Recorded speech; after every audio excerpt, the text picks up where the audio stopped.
Greater ఎన్నికల్లో గెలుపు కోసం టీటీడీపీ ఏం చేయబోతోంది? ఎలాంటి వ్యూహంతో ముందుకెళ్తుంది? జీహెచ్ఎంసీ ఎన్నికల్లో ఎవరి ఓట్లు కీలకమని ఆ పార్టీ భావిస్తోంది? ఆ పార్టీ పెద్దల ఆలోచన ఎంతవరకు వర్కౌట్ అవుతుంది? టీడీపీ గ్రేటర్ వ్యూహం. సెటిలర్స్ ఓట్లు చేజారకుండా టీడీపీ వ్యూహం. గ్రేటర్లో ఏపీ నాయకులతో ప్రచారం చేయించనున్న టీడీపీ. ప్రచారంలో పాల్గొననున్న 40 మంది నాయకులు. ఒక్కొక్కరికి ఒక్కొక్క డివిజన్ అప్పగింత.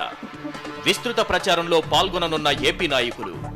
వలసలు పార్టీ ఫిరాయింపులతో సతమతమవుతున్న తెలంగాణ తెలుగుదేశం పార్టీ గెలుపు కోసం అన్ని దారులను వెతుక్కుంటోంది.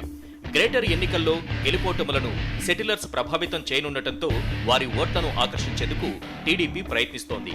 సెటిలర్స్ ఎక్కువగా ఉండే ప్రాంతంలో ఆంధ్రప్రదేశ్కు చెందిన మంత్రులు, ఎమ్మెల్యేలు, ఎమ్మెల్సీలతో ప్రచారం చేయించాలని టీడీపీ భావిస్తోంది. సుమారు 40 మంది ప్రజాప్రతినిధులతో ప్రచారం చేయించడానికి సిద్ధమవుతోంది.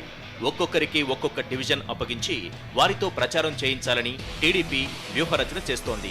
ఇప్పటికే ప్రచార శైలిపై ఏపీ మంత్రులు, ఎమ్మెల్యేలు, ఎమ్మెల్సీలతో నారా లోకేష్ ప్రత్యేకంగా సమావేశమయ్యారు. ఆంధ్ర వాళ్లు అధికంగా ఉండే జూబ్లీహిల్స్, ఖైరతాబాద్, కూకట్పల్లి, శేరిలింగంపల్లి, ఎల్బీ నగర్, కుత్బుల్లాపూర్, సనత్ నగర్, సికింద్రాబాద్ నియోజకవర్గాల్లో ఏపీ నాయకులతో ప్రచారం చేయించనుంది. తెలంగాణ నాయకులకు నియోజకవర్గాలు వారీగా ఇన్ఛార్జీలుగా బాధ్యతలు అప్పగించిన టీడీపీ సీమాంధ్ర నాయకులు ప్రచారంలో పాల్గొంటే సెటిలర్స్ ఓట్లు టీడీపీకి పడతాయని ఆలోచన చేస్తోంది. తెలంగాణలో ఏపీ టీడీపీ నాయకులు ప్రచారం చేయడాన్ని టీటీడీపీ నాయకులు సమర్థించుకుంటున్నారు. టీడీపీ జాతీయ పార్టీ అయినందున తమ పార్టీ నాయకులు ఎక్కడైనా ప్రచారం చేస్తారని అంటున్నారు. తెలంగాణ నాయకులు ఏపీలో, ఏపీ నాయకులు తెలంగాణలో ప్రచారం చేయడంలో తప్పేముందని అంటున్నారు. ఇప్పుడు జాతీయ పార్టీ అనేటప్పుడు పక్క రాష్ట్రం నుంచి ఇక్కడికి వచ్చి మాకు మద్దతు ఇవ్వడం అనేది సహజం. అదేనండి. ఆ మద్దతు వల్ల ఏమవుతుందంటే ఇక్కడ సెటిలర్స్ ఉంటారు కదా, సెటిలర్స్కి ధైర్యం చెప్పడానికి, నెక్స్ట్ మనోడు మనకు ఓటు వేయండి అని చెప్పడానికి కూడా వాళ్ళు రావడం జరుగుతుంది. వేరే రాష్ట్రానికి కూడా జాతీయ పార్టీ అనేటప్పుడు వెళ్తూ ఉంటారు, మంత్రులైనా ఎమ్మెల్యేలైనా ఎవరైనా.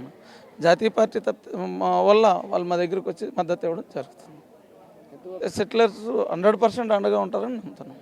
తెలుగుదేశం పార్టీ ఆంధ్రప్రదేశ్ ప్రజాప్రతినిధులతో ప్రచారం నిర్వహించడాన్ని టీఆర్ఎస్ పార్టీ తప్పుపడుతోంది. తెలంగాణలో ఉన్న నాయకులకు చేతగాక ఆంధ్రప్రదేశ్ నుంచి నాయకులను కిరాయికి తెచ్చుకుంటున్నారని అంటున్నారు.